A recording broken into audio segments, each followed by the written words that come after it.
దేవరా కొన్ని రోజులుగా తెలుగు ఇండస్ట్రీని మాత్రమే కాదు, మొత్తం ఇండియాను ఊపేస్తున్న పేరు ఇది. కల్కి తర్వాత విడుదలైన అతిపెద్ద సినిమా. జూనియర్ ఎన్టీఆర్ 6 ఏళ్ల తర్వాత సోలో హీరోగా నటించిన సినిమా దేవరా. మరి ఈ చిత్రం ఎలా ఉంది? కొరటాల ఆచార్య జ్ఞాపకాలను దేవరా తుడిచేశాడా? తారక్ నమ్మకాన్ని ఈయన నిలబెట్టాడా? కథలోకి వెళ్తే, ఎర్ర సముద్రంలో దేవర మాట శాసనం. 4 ఊళ్లకు ఆయన దేవర అంతే. వాళ్లకు సముద్రమే జీవనాధారం. ఆ సముద్రం ద్వారా కొన్ని సరుకులు కోస్ట్ గార్డ్కు తెలియకుండా దించుతుంటారు. వాళ్ళ కోసం ప్రాణాలు ఇచ్చేంత ధైర్యం దేవరకు ఉంటుంది.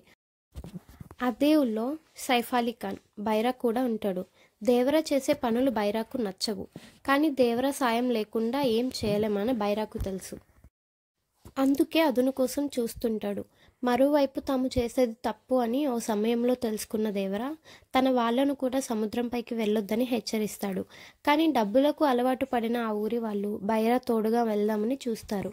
కానీ వెళ్ళిన వాళ్లను సముద్రానికే అంకితం ఇస్తుంటాడు దేవర.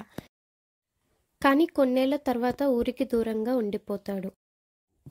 అంతటి ధైర్యవంతుడికి వర అలాంటి పిరికివాడు కొడుకుగా ఉంటాడు.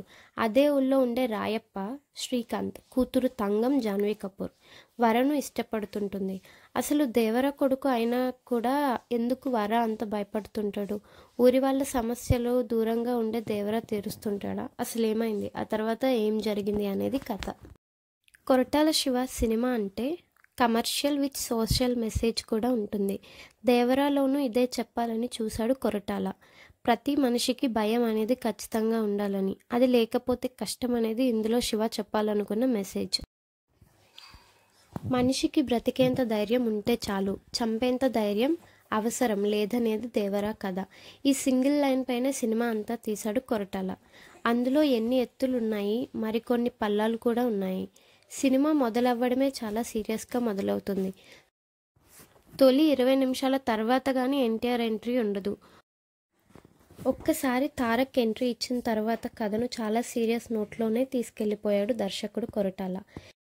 ఇంటర్వెల్ వరకు స్లోగా నెరేషన్ ఉన్న ప్రీ ఇంటర్వెల్ యాక్షన్ సీక్వెన్స్ మాత్రం అభిమానులకు పండగ. ఫస్ట్ హాఫ్లో దేవరా కథ చెప్పిన శివ సెకండ్ హాఫ్ అంతా కొడుకు కథతోనే నడిపించాడు. యాక్షన్ సీక్వెన్స్, మరీ ముఖ్యంగా అండర్ వాటర్ సీక్వెన్స్లు చాలా బాగున్నాయి. సెకండ్ హాఫ్ ఎక్కువగా కామెడీపై ఫోకస్ చేశాడు. రెండో ఎన్టీఆర్ పాత్ర అంతా అలాగే రాసుకున్నాడు కొరటాల. జాన్వీ క్యారెక్టర్ ఎంట్రీ ఇచ్చిన తర్వాత తారక్ జాన్వీ మధ్య వచ్చే సీన్స్ కూడా బాగానే ఉన్నాయి. చుట్టమల్లె సాంగ్ ఐఫిస్ట్ అంతే.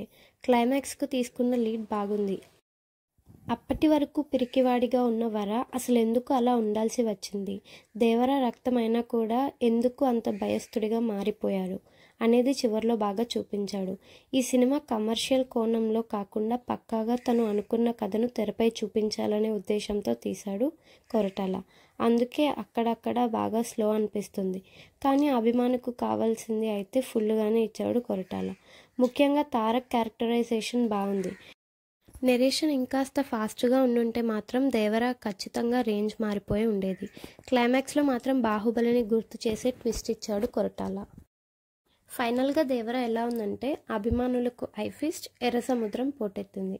ఈ వీకెండ్ ఫ్యామిలీతో వెళ్ళి సినిమాను చూసేయండి.